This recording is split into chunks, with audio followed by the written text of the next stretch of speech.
Greeting from Egypt, Zagazig University, to all of you.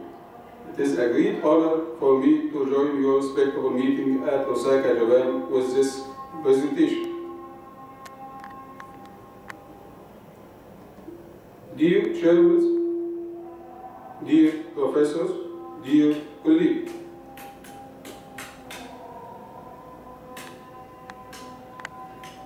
case report, female circumcision and infertility.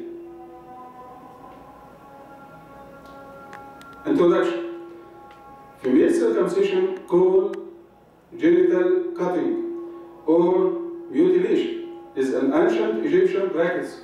It is an invasive procedure of non-medical purposes. Nowadays, it has been documented in 30 countries all over the world, mainly in Africa, Asia, Middle East, and South America. It threatens about 3 million girls every year. It has been performed in Egypt outside the hospitals and outside the laws by non-medical persons and midwives. These personnel are mostly ignorant of the anatomical features of the external genitalia. Next. According to the traditional beliefs and conception, it has been done for girls before puberty, aiming to prepare them to enter the womanhood and be ready to marry. The misconception is that removal of such parts cut at circumcision decreases the sexual desire of females, hence reducing the chance of extramarital relations, and consequently preserving the woman bride and her family honor. Early in the last century, circumcision was suggested as a way to prevent masturbation. Next. Despite there is a debate about the benefits of male circumcision, there is consensus about the harms of the circumcision in females. The circumcision done for females could result in many complications and bad sequelae. These complications include disfigurement of the external genitalia as well as hemorrhage that might lead to loss of the female life. Moreover, it deprives the female from her rights in healthy sexual life through cutting the most sensitive organs. Here, we present a case of circumcision followed by adhesions of the labia minora and hence infertility. Next. Case report. A married, highly educated couple came to the clinic with a complaint of infertility.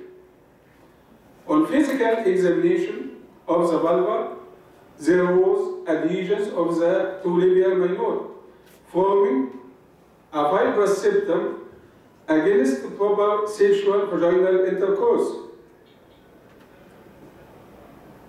This is the normal anatomy of the vulva. This is the mus pubis. Here is the clitoris. Here are the two labia majora. Here are the folds of the two labia minora. In between them, there is the vestibule of the vagina containing two openings, one small urethral orifice above and the larger vaginal orifice below. This is the fibrous septum formed due to adhesion of the two labia minora together.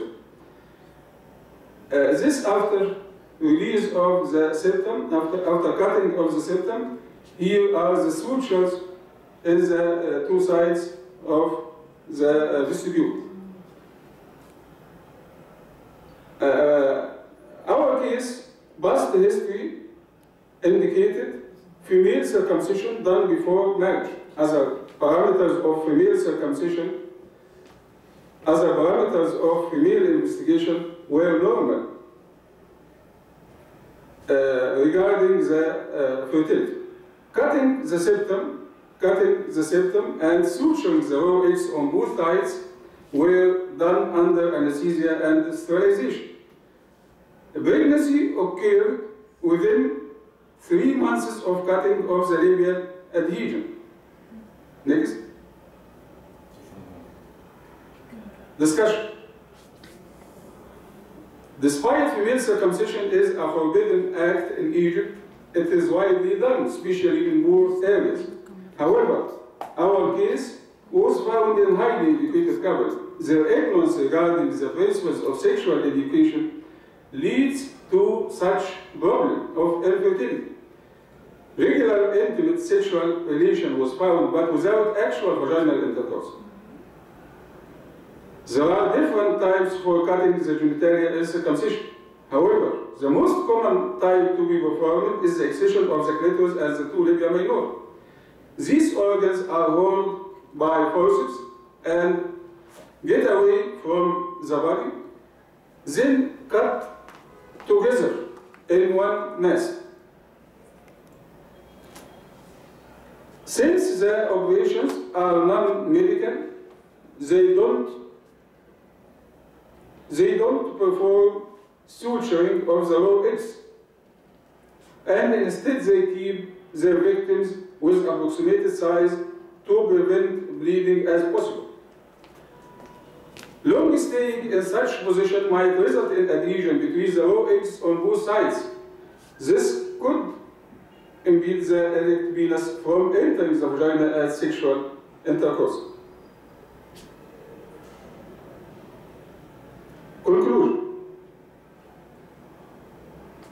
Infertility could result from post-circumcision adhesions of the labia minora, as in our case, especially with the ignorance of the husband and wife regarding the anatomical features of external genitalia. Health education programs might focus on the dangers of such act and might also include even minimal knowledge about the anatomy of such important areas. Until the misconception of general population has been changed, we might suggest admission of cases seeking circumcision to the hospitals to be performed by medical staff, and might involve slight trimming of the labia minora without cutting the clitoris. Such medicalization of the female should be taken in parallel with health education programs. Thank you and best regards.